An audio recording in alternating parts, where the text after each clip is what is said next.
Alhamdulillah wassalatu wassalamu ala Rasulillah. Disebutkan dalam hadis Nabi Shallallahu alaihi wasallam, "Da' ma yaribuka ila ma la yaribuk."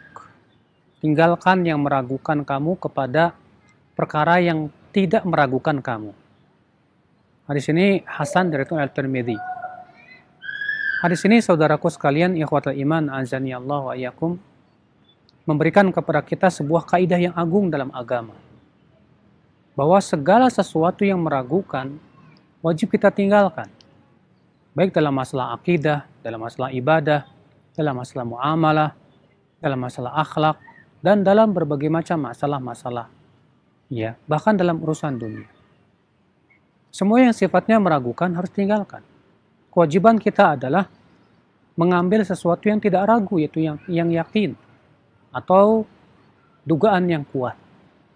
Karena ya, ragu itu artinya seimbang antara iya dan tidaknya, antara benar dan salahnya. Ini seimbang antara kedua-duanya. Maka Nabi mengatakan, "Da' ma yaribuk," tinggalkan yang meragukan kamu. Dalam masalah akidah, maka segala macam akidah yang meragukan, apakah itu benar atau salah, maka wajib kita tinggalkan. Tidak boleh kita meyakini sesuatu tanpa dalil dari Allah dan Rasulnya. Semua keyakinan-keyakinan masyarakat misalnya, yang tidak ada dalilnya sama sekali. Ya. Atau keyakinan-keyakinan masyarakat misalnya yang ternyata meragukan apakah ini benar atau salahnya. Maka wajib kita tinggalkan, saudaraku sekalian. Ya, karena keyakinan atau akidah itu adalah sifatnya gaib. Sedangkan perkara yang gaib hanya mengetahuinya Allah Subhanahu wa taala saja. Maka kita tidak boleh mengklaim bahwa kita tahu ilmu yang gaib. Ya, kecuali dengan wahyu dari Allah Subhanahu wa taala. Sementara kita manusia tidak diberikan wahyu. Yang diberikan wahyu hanyalah Rasulullah sallallahu alaihi wasallam. Maka dalam masalah akidah tidak boleh kita berakidah sesuatu sampai ada dalil dari Allah dan Rasul. Dalam masalah ibadah demikian pula, karena ibadah hak Allah Subhanahu wa taala. Karena ibadah itu hak Allah, berarti kita harus beribadah sesuai dengan apa yang Allah ridhai dan cintai. Bukan sesuai dengan selera kita. Dan yang Allah cintai dan ridhai itulah yang Allah ajarkan kepada Rasulullah sallallahu alaihi wasallam. Maka saudaraku sekalian, ikhwatul iman, azani Allah wa iyyakum, kita tidak boleh beribadah sampai ada dalil. Kalau kita misalnya ragu, apakah ibadah ini termasuk bid'ah atau tidak? Ada yang mengatakan bid'ah, ada yang mengatakan tidak. Kita masih ragu, maka jangan kita lakukan dulu. Karena pada asalnya ibadah itu tidak boleh. Karena ibadah itu hak Allah Subhanahu wa taala, bukan hak kita. Masalah dunia yang sifatnya muamalah. Kalau kita ragu, jangan kita lakukan dulu. Kalau misalnya ada sebuah akad jual beli yang kita merasa ragu apakah ini haram atau tidak, jangan kita lakukan dulu. Tinggalkan yang ragu itu. Ambil yang sudah jelas tidak meragukan, saudaraku sekalian. Saat kita sholat misalnya, kita ragu. Apakah kita sudah dua atau tiga. Berarti yang diragukan itu tiganya. Maka yang kita ambil dua. Kemudian kita tambah 1 rakaat, kemudian sujud sahwi sebelum salam. Dalam masalah yang lainnya banyak sekali. Ada orang yang ragu. Saya sudah batal belum wudhu saya. Tapi saya ingat tadi jam 11 sudah wudhu. Yang saya ragukan adalah batal atau tidaknya. Buang yang ragu, ambil yang yakin bahwa kita sudah wudhu. Ya sudah, kita tidak perlu wudhu lagi. Atau kebalikannya, saya sudah wudhu apa belum? Tapi kita sudah ingat kalau kita tadi adalah buang air misalnya. Tapi setelah itu kita ragu, setelah itu saya wudhu apa enggak ya?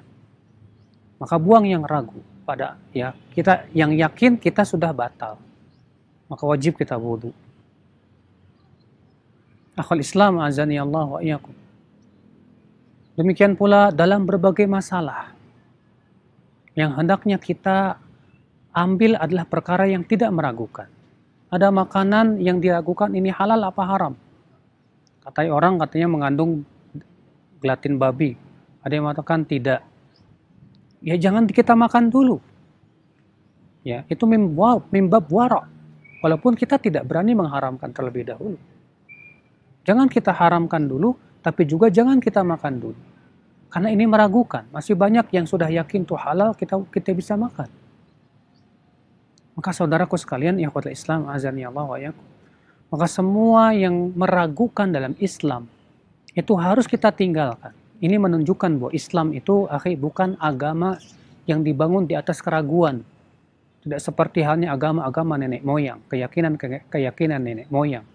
Yang sama sekali tidak ada dasarnya dari syariat, dari Allah dan Rasulnya. Itu semua meragukan benar atau tidaknya.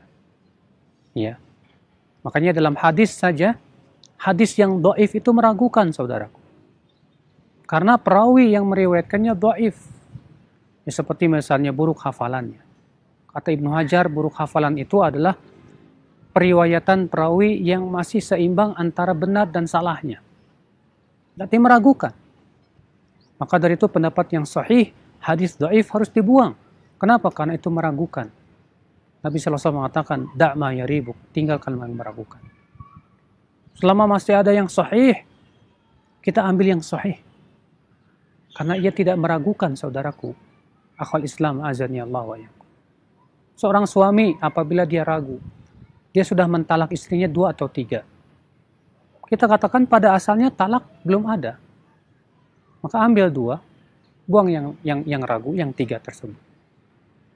Iya. Nah, kita harus juga melihat yang yakin itu melihat kepada asal segala sesuatu. Dalam masalah ibadah yang yakin pada asalnya tidak boleh. Dalam masalah dunia yang yakin pada asalnya halal. Dalam masalah daging yang yakin pada asalnya tidak boleh. Kalau kita kembalikan kepada perkara ya asal segala sesuatu, akan kita juga memudahkan mana perkara yang memang tidak meragukan, mana perkara yang masih meragukan. Semoga ini bermanfaat. Wabillahi taufik. Assalamualaikum warahmatullahi wabarakatuh.